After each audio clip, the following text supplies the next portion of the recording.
Bible చెప్పినటువంటి బుద్ధిహీనులు వారి యొక్క జాబితాలో మీ పేర్లు ఉన్నాయో లేవో మిమ్మల్ని పరీక్షించుకోండి. ఈరోజు చెప్పబోతున్నటువంటి వాక్యములో ఏ లక్షణమైనా మీలో ఉన్నట్లయితే మిమ్మల్ని సరి చేసుకోవడానికి మరి యొక్క అవకాశం దేవుని యొక్క సన్నిధిలో. రెండు దేవుని యొక్క వాక్యంలోకి వెళ్దాం. సామెతల గ్రంథము 10వ అధ్యాయము 18వ వచనం. సామెతల గ్రంథము 10వ అధ్యాయము 18వ వచనం. అంతరంగమున పగముంచుకున్నవాడు అబద్ధికుడు, కొండెము ప్రచురము చేయవాడు బుద్ధిహీనుడు. చాలు.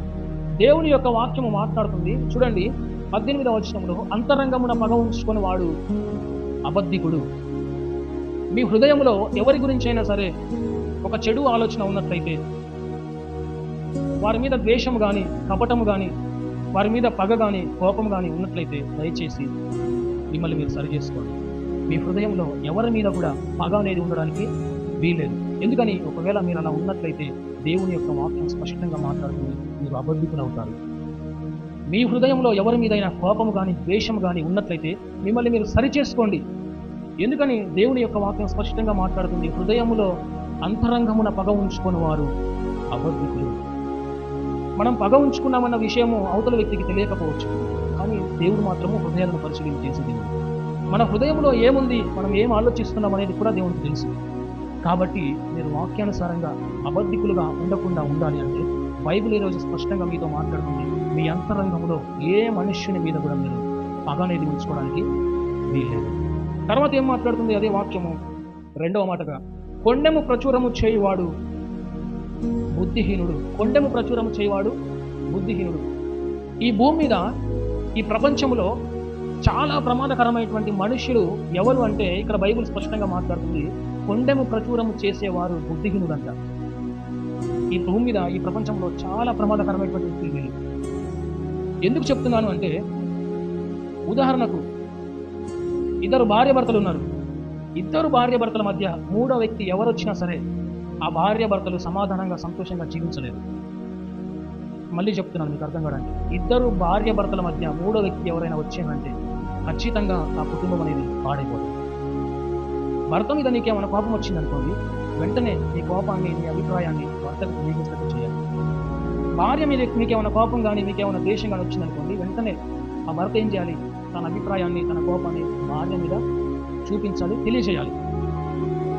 ఇలా ఇద్దరి మీద భార్య భర్తలకు మధ్య భర్తకి కోపం వచ్చేసి ఆ కోపాన్ని తీసుకెళ్లి వేరే దగ్గర చెప్పినాం అనుకోండి, మూడో వ్యక్తి మధ్యలోకి వస్తే కుటుంబం ఖచ్చితంగా పాడైపోతుంది. వారు ఎంత మంచోళ్ళు కానీ, మీకు అర్థమవుతుందా? ఈరోజు చాలా మంది వారి యొక్క ఆ కుటుంబాల మధ్య ఈ డిస్టర్బెన్సెస్ రావడానికి ముఖ్యమైనటువంటి కారణం ఏంటంటే మూడో వ్యక్తికి అవకాశం ఇవ్వడం. కుటుంబంలో మూడో వ్యక్తికి అవకాశం ఇవ్వకూడదు. అది సొంత అన్న కానీ, చెల్లె కానీ, అత్త కానీ, మామ కానీ, తండ్రి కానీ, ఎవరైనా కానీ భర్తకు మొదటి ప్రాధాన్యత భార్యనే, భార్యకు మొదటి ప్రాధాన్యత భర్తనే. ఈ ఇద్దరు కాకుండా అక్కనో, చెల్లెనో, తమ్ముడో, అన్ననో, మామయ్యనో కదా, కుటుంబ సభ్యులు ఉంటారు కదా, వీళ్ళు ఎవరైనా వచ్చిందంటే ఖచ్చితంగా ఆ కుటుంబం పాడైపోతుంది. ఎప్పుడైనా సరే మీ కుటుంబము భార్య భర్తలు ఇరువురు ఆత్మీయంగా, సమాధానంగా, సంతోషంగా ఎల్లవేళల యందు దేవుని చిత్తానుసారంగా జీవించాలి అనుకుంటే భార్య భర్తల మధ్యలో మూడో వ్యక్తికి అవకాశం ఇవ్వకండి.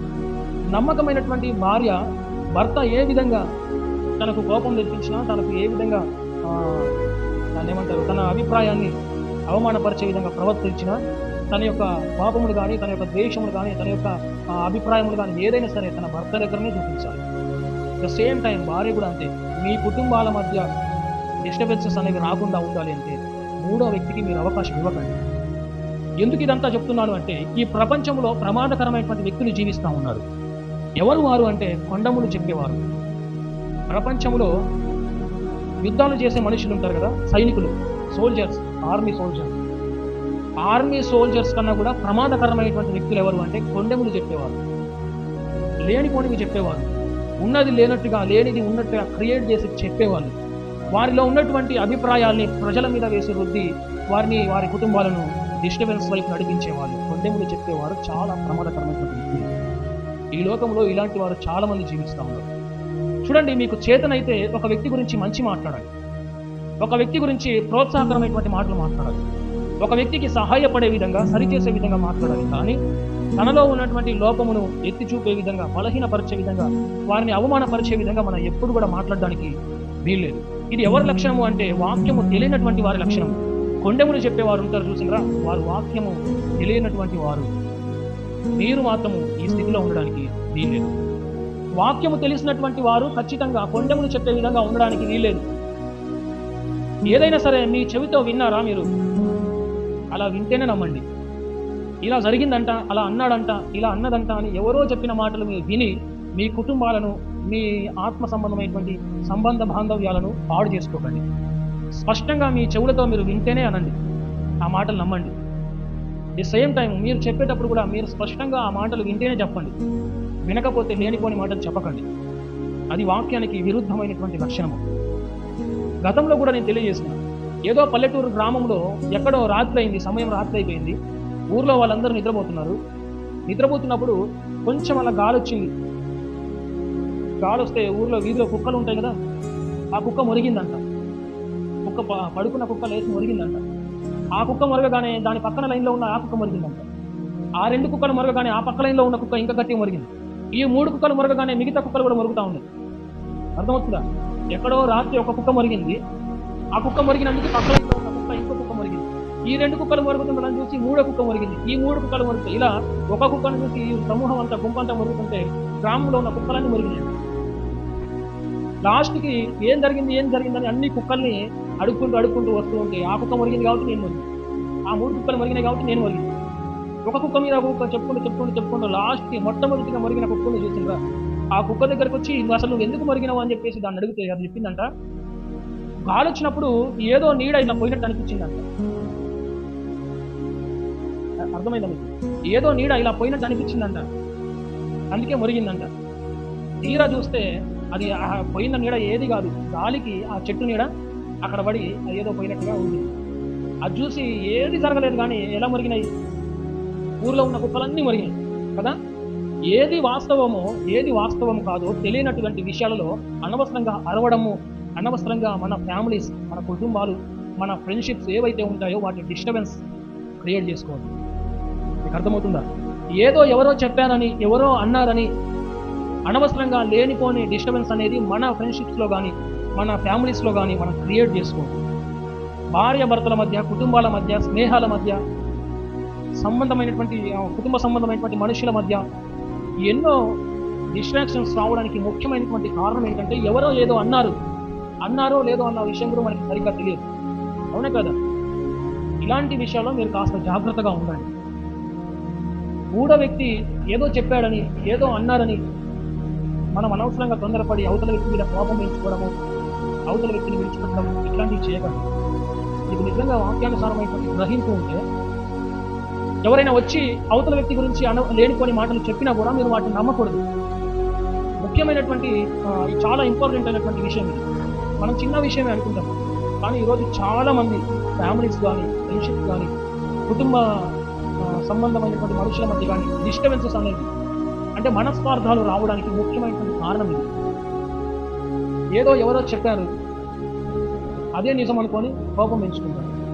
ఎవరో ఏదో చెప్పారు అదే నిజం అనుకొని అది వాస్తవమా అవాస్తవమా ఏది కూడా తెలుసుకోకుండా తొందరపడి ఫ్యామిలీస్ కానీ రిలేషన్స్ కానీ చాలా ప్రమాదకరమైనటువంటి మనుషుల మధ్య మనం జీవిస్తూ ఉన్నాం. ఎవరు ఆ ప్రమాదకరమైనటువంటి మనుషులు అంటే కొండెములు చెప్పేవాడు. యుద్ధం చేసేవాడైతే కత్తి పట్టుకొని ఎదురుగా వస్తాడు, వాటితో ఏదో విధంగా యుద్ధం చేయొచ్చు. అవునా కాదు? ఆర్మీ సోల్జర్ అయితే గన్ను పట్టుకొని వస్తారు, వాటితో ఏదో విధంగా మనం యుద్ధం చేయొచ్చు. కానీ అంతకంటే ప్రపంచంలో చాలా ప్రమాదకరమైనటువంటి మనుషులు ఎవరు అంటే కొండెములు చెప్పేవారు. లేనివి ఉన్నట్టుగా, ఉన్నవి లేనట్టుగా క్రియేట్ చేసి వీళ్ళ గురించి వాళ్ళ దగ్గర, వాళ్ళ గురించి వీళ్ళ దగ్గర ఇలా చెప్పేవారు ఉంటారు చూసారా, వీళ్ళు చాలా ప్రమాదకరమైనటువంటి వ్యక్తులు. దయచేసి వీరిని మీ ఆత్మీయ జీవితంలో మీరు ఎంతగా వీరిని దూరం పెట్టుకుంటే మీకు అంత క్షేమము. మూడవ వ్యక్తికి మీరు స్థానం ఇవ్వకండి. అది ఎవరైనా సరే, మీ భర్త గురించి ఎవరైనా తప్పుగా చెప్తే వెంటనే మీరు దాన్ని నమ్మి మీ భర్తల మీద కోపం తెచ్చుకోవద్దు. అది నిజమా కాదా, దాంట్లో ఎంతవరకు వాస్తవం ఉంది, అన్ని రకాలుగా మీరు ప్రార్థన పూర్వకంగా దేవుణ్ణి అడగాలి. ద సేమ్ టైము భార్య మీద కూడా ఎవరైనా లేనిపోని మాటలు చెప్తే భర్త ఇమ్మీడియట్గా తొందరపడి గొడవ పెట్టుకొని అనవసరమైనటువంటి తొందరపడి నిర్ణయాలు ఏవి కూడా చేయకూడదు. క్రియేట్ చేసే మనుషులు చాలామంది ఉంటారు, డిస్టర్బెన్స్ క్రియేట్ చేయాలని చూసే మనుషులు చాలామంది ఉంటారు. వారిని మనం గ్రహించాలి. ఎలా మాట్లాడతారో తెలుసా? వాళ్ళని ఎలా గుర్తించాలి మనం అంటే, ఒకటి ప్రేమగా మాట్లాడతారు. గమనించండి, కొండెములు చెప్పేవాళ్ళు వాళ్ళు మనం ఎలా గుర్తిస్తామంటే వాళ్ళు చాలా ప్రేమగా మాట్లాడినట్టు గ్రహిస్తారు. హృదయంలో ప్రేమ అనేది ఉండదు. హృదయంలో ప్రేమ అనేది ఉండదు. మీరు చూసిందో చూడలేదో కానీ నేనైతే చూస్తాను. ఇలాంటి వాళ్ళు చాలా ప్రేమగా మాట్లాడినట్టు నటిస్తాను. నీ క్షేమం కోసమే, నీ గురించి నీకే సపోర్ట్ నేను అన్నట్టుగా మాట్లాడతాను, కానీ మన గురించి అవుతున్నట్టుగా మాట్లాడతాను. ఇలాంటి వాళ్ళకి చాలా జాగ్రత్తగా ఉండాలి. ఎవరు అంటే బైబిల్ గ్రంథం చెప్పే బుద్ధిహీనులు ఎవరు అంటే కొండెమును ప్రచురము చేసేవారు. నువ్వు నిజంగా మంచి ఆత్మీయురాలు అయితే, నువ్వు నిజంగా మంచి ఆత్మీయుడు అయితే నీ స్నేహితుడి గురించి మంచి మాత్రమే మాట్లాడు. నీ కుటుంబ సభ్యుల గురించి మంచి మాత్రమే మాట్లాడు. నీ ఎరుగు పొరుగు వారి గురించి, నీ భర్త గురించి, నీ భార్య గురించి మంచి మాత్రమే మాట్లాడు. చెడ్డ విషయాల గురించి మాట్లాడు. ఒకవేళ నువ్వు అలా మాట్లాడుకున్నట్లయితే నువ్వు ఖచ్చితంగా కొండెములు చెప్పి ఆ బ్యాచ్ కుటుంబంలో కానీ, స్నేహితుల మధ్య కానీ, సంఘములో కానీ ఒకరి గురించి ఒకరు తప్పుగా మాట్లాడడం, ఒకరి గురించి ఒకరు కొండములు చెప్పడం, ఒకరి గురించి ఒకరి కాడులు ప్రచురం చేయడం, వారికి ఉన్నటువంటి లోపములను ప్రచురం చేయడం, వారికి ఉన్నటువంటి అలవాట్లను ప్రచురం చేయడం, దయచేసి అది మంచి ఆత్మీయులైతే కొండములు చేయకూడదు. రెండవదిగా చూసినట్లయితే చూడండి, అదే సామెతల గ్రంథము 14వ అధ్యాయము 16వ వచనం. 14వ అధ్యాయము 16వ వచనం. జ్ఞానము గలవాడు భయపడి కీడు నుండి తొలగును, బుద్ధిహీనుడు విర్రవీగి నిర్భయముగా ఉండును. అక్కడేమో కొండమును చెప్పేవాడు, కొండమును ప్రచురం చేయవాడు బుద్ధిహీనుడు అని దేవుని యొక్క వాక్యం. ఇక్కడేం మాట్లాడుతుంది? జ్ఞానము గలవాడంట భయపడి కీడు వస్తే దాని నుంచి తొలగిపోతాడంట. అయితే బుద్ధిహీనుడు ఎలా ఉంటాడంట? విర్రవీగి నిర్భయముగా తిరుగును. ఉదాహరణ మీకు అర్థం కాదని చెప్తున్నాను. గ్యాస్ మీద చేయి పెడితే చల్లగా ఉంటుంది, అవునా? గ్యాస్ స్టవ్ ఆన్ చేసి దాని మీద చేయి పెడితే చల్లగా ఉంటుంది, అవునా? మనం చెప్తాము, అరే అది గ్యాస్ స్టవ్ ఆన్ చేస్తే దాని మీద చేయి పెడితే కాలుతుంది కాలుతుంది కాలుతుంది అని చెప్తాం. చెప్తుంటే కూడా స్టవ్ ఆన్ చేస్తే ప్రమాదము, ఆన్ చేస్తాడు. దానికి మంట మీద చేయి పెడితే ప్రమాదము, చెప్తుంటే కూడా చేయి పెడితే మారుతుందా లేదా, అసలు కాలుతుందా లేదా, చల్లగా ఉంటుందేమో, ఇన్ని రకాలుగా చెప్తుంటే కూడా వెళ్ళి దాని మీద చేయి పెట్టిందంటే వాళ్ళు ఏమంటారు తెలుసా? బుద్ధిహీనుడు అంటారు, అవునా కాదు? ప్రమాదం జరుగుతుందని తెలిసినా కూడా నిర్భయముగా ఉంటాడు చూసినా వారిని బుద్ధిహీనుడు. అందుకే దేవుని యొక్క వాక్యం ఫస్ట్గా మొదట్లో కలిగించిన పాము వలె వివేకము కలిగి ఉండాలి. మీ ఆత్మీయ జీవితానికి ప్రమాదం జరుగుతుందని తెలిసినా కూడా మౌనంగా అలాగే ఉండిపోయారా? పాము వలె వివేకము కలిగి ఉండాలి. ఏ చిన్నదైనా సరే కీడు జరుగుతుంది, నీ ఆత్మీయతకు నష్టం జరుగుతుంది, నీకు నీ భర్తకు, భార్య భర్తల మధ్య ఇరువురికి కూడా నష్టం జరుగుతుందని తెలిస్తే మొదట్లోనే దాని విషయంలో కొంచెం జాగ్రత్త పడాలి. అది ఏదైనా కానీ ఈరోజు కొంచెమే కదా అని చెప్పేసి స్థానం ఇచ్చేసి పూర్తిగా వారి జీవితాలలో వారికే అవకాశం లేకుండా చేసే అలవాట్లు చాలా ఉన్నాయి.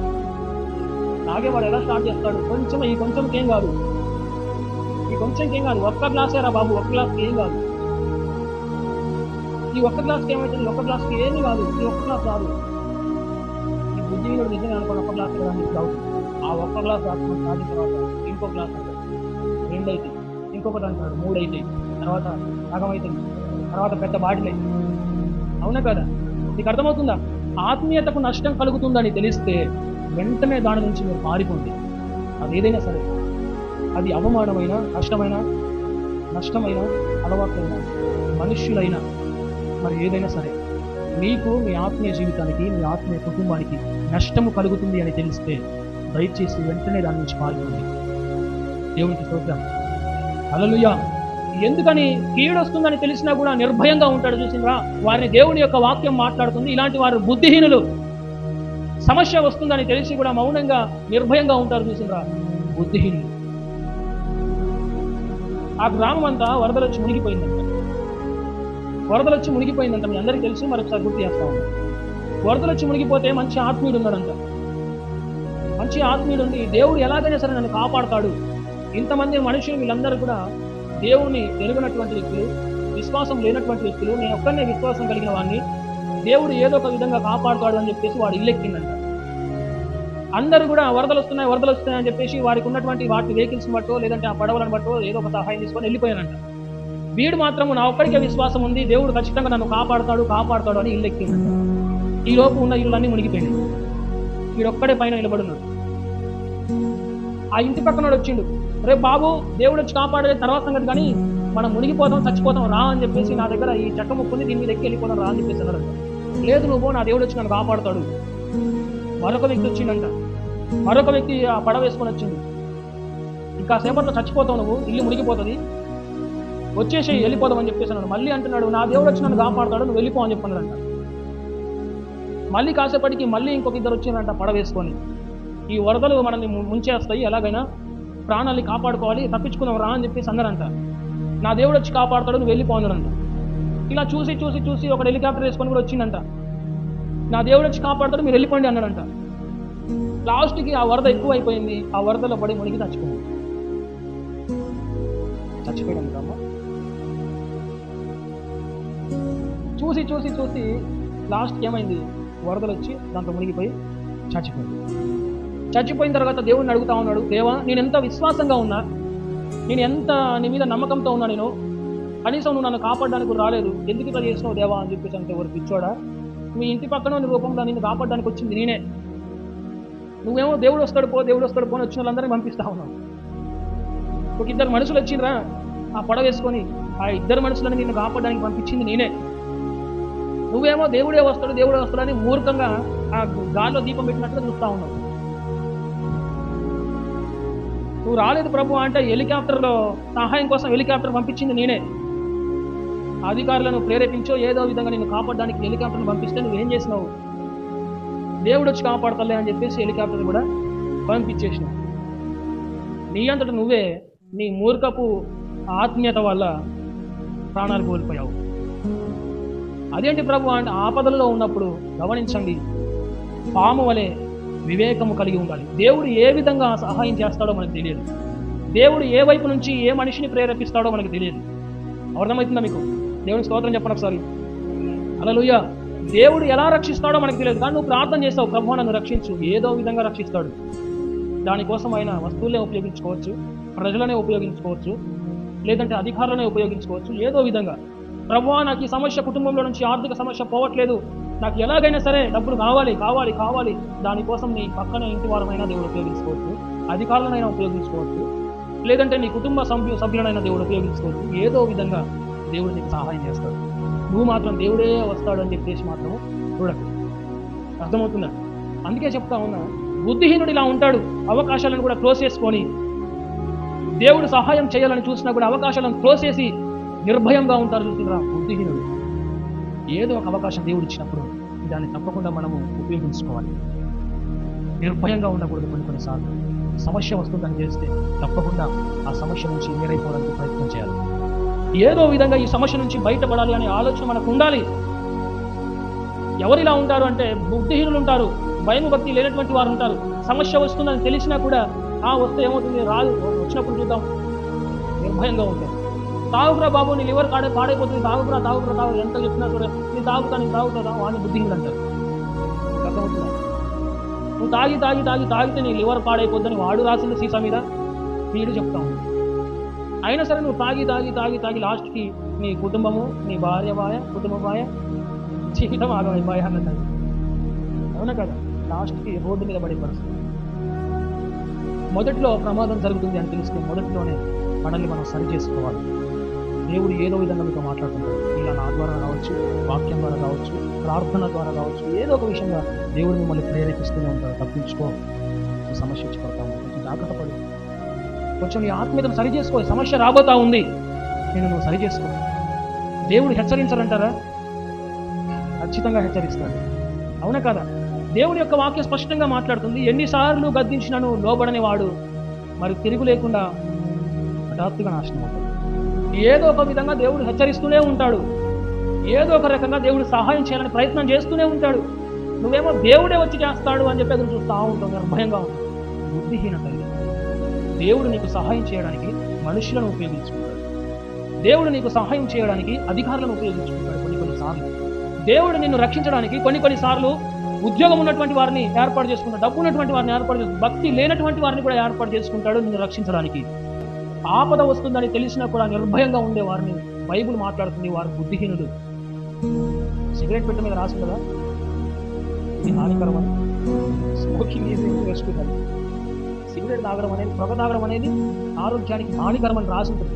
వాడు ఆ డబ్బా మీద రాసిన, స్నేహితులు చెప్పిన, భర్త లేకపోతే భార్య చెప్పిన, ఎన్ని రకాలుగా హెచ్చరించిన వాడు వినడు. తాగి తాగి తాగి తాగి లాస్ట్ ఆరోగ్యంతో పాటు చేసుకుంటాడు.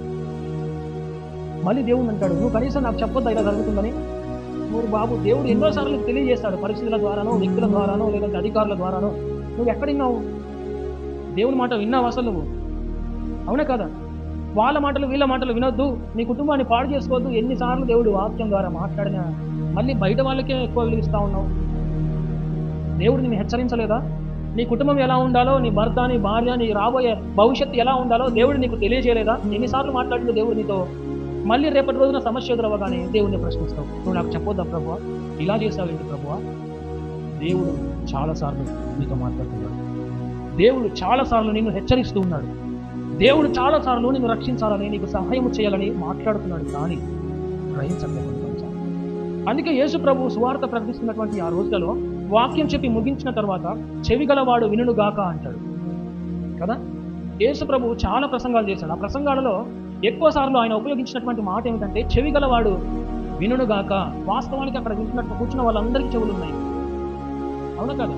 అక్కడ చుట్టూ యేసు ప్రభు చుట్టూ కూర్చున్న వాళ్ళందరికీ చెవులు ఉన్నాయి. కానీ యేసు ప్రభు మాత్రం చెవిగలవాడు మాత్రమే వినుగాక. దేవుడు మాట్లాడుతున్నప్పుడు గ్రహించగలిగే మనస్సు మనకు ఉండాలి. దేవుడు హెచ్చరిస్తున్నప్పుడు సరిచేసుకునే మనస్సు మనకు ఉండాలి. లేదంటే ఏదో ఒక రోజు ఆయన యొక్క తీర్పును చూస్తాం, దేవుని యొక్క ఉగ్రతను మనం చూస్తాం. ఆ పరిస్థితి, ఆ సమయం రాకముందే దేవుడు మాట్లాడుతున్నప్పుడు ఖచ్చితంగా మనల్ని మనము సరిచేసుకోవాలి. ఆపద వస్తుందని తెలిసినా కూడా ధైర్యం నిర్భయంగా ఉంటారు. వాళ్ళకి బైబిల్ ఏం తెలుగుతుందంటే బుద్ధిహీనులు, మీరు మాత్రం ఇలా ఉండడానికి వీల్లేదు. దేవుని యొక్క వాక్యం మాట్లాడుతుంది, కొండెములు ప్రచురము చేసేవాడు బుద్ధిహీనుడు. మంచిని చెప్పకుండా, తన యొక్క మంచి స్థితిని తెలియజేయకుండా చెడుని మాత్రమే ప్రచురం చేస్తారు. తెలిసినా వారు బుద్ధిహీనులు. సంఘాలలో కూడా కొంతమంది ఉంటారు, ఇక్కడ జరిగే తీసుకుని ఇంకొక దగ్గర చెప్పడం, ఇక్కడ జరిగిన ప్రార్థన తీసుకుపోయి ఇంకొక దగ్గర తప్పుగా చెప్పడం, ఇక్కడ జరిగింది ఏదో సంభాషణ తీసుకుపోయి ఇంకొక దగ్గర తప్పుగా చెప్పడము. మీరు చూసిందో చూడలేదో నేనైతే చూస్తున్నాను. మనతో ప్రేమగా మాట్లాడినట్టుగా మాట్లాడి మన గురించి అవతల వ్యక్తి దగ్గర తప్పుగా మాట్లాడే వ్యక్తులను మీరు చూసారో లేదో కానీ నేను చూస్తాను. ఇలాంటి వారు ఎవరు అంటే బుద్ధిహీనులు. రెండవదిగా నిర్భయంగా ఉంటారు. చూస్తున్నా సమస్య వస్తుందని తెలిసినా ప్రార్థించకుండా, బలహీనమైపోతున్నామని తెలిసినా కూడా క్రీస్తులో బలపడకుండా, ప్రార్థన చేయకుండా ఎలా పడితే అలా జీవిస్తారు. చూస్తున్నా మీరు బుద్ధిహీనులు అంటారు. మూడవదిగా చూసినట్లయితే చూడండి, ప్రసంగి గ్రంథము 3వ వచనం. బుద్ధిహీనుడు తన ప్రవర్తన గురించి అధైర్యపడి తాను బుద్ధిహీనుడని అందరికీ తెలియజేస్తున్నాడు. బుద్ధిహీనుడు తన ప్రవర్తన గురించి అధైర్యపడి తాను బుద్ధిహీనుడనని అందరికీ తెలియజేస్తున్నాడు. మీరు ఏం చేస్తున్నారో, ఏం చూస్తున్నారో, ఏం మాట్లాడుతున్నారో, ఎక్కడికి వెళుతున్నారో ఇవన్నీ కూడా సమస్తము దేవుడు చూస్తూనే ఉంటుంది, గమనిస్తూనే ఉంటుంది. మీ ఆత్మీయ జీవిత విధానంలో, మీ ప్రవర్తన విషయంలో ఎవరు ఇలా ఉంటారు అంటే లోక సంబంధమైన వ్యక్తులు ఇలా ఉంటారు. వాడికి దేవుడు అంటే భయం ఉండదు, దేవుడు అంటే భక్తి ఉండదు, దేవుడు చూస్తున్నాడనే భయం ఉండదు. తన ఇష్టం వచ్చినట్టుగా ప్రవర్తిస్తాడు, ఇష్టం వచ్చినట్టుగా మాట్లాడతాడు, ఇష్టం వచ్చినట్టుగా చేస్తాడు. కానీ మీరు మంచి ఆత్మీయులు కాబట్టి ప్రవర్తన విషయంలో దేవుడు ఎలా పడుతున్నారు చెప్పండి. 3 టాపిక్స్. మొట్టమొదటిగా ఎవరు బుద్ధిహీనుడు? కొండెములు చెప్పేవారు బుద్ధిహీనుడు, కొండెములు ప్రచురం చేసేవారు బుద్ధిహీనుడు. రెండవదిగా నిర్భయముగా అంటే కీడొస్తుందని తెలిసినా కూడా, ప్రమాదం జరుగుతుందని, సమస్య వస్తుందని తెలిసినా కూడా నిర్భయంగా ఉంటుంది. మూడవదిగా వారి ప్రవర్తన విషయంలో భయం లేనటువంటి వారు, భయం భక్తి లేనటువంటి వారు బుద్ధిహీనుడు.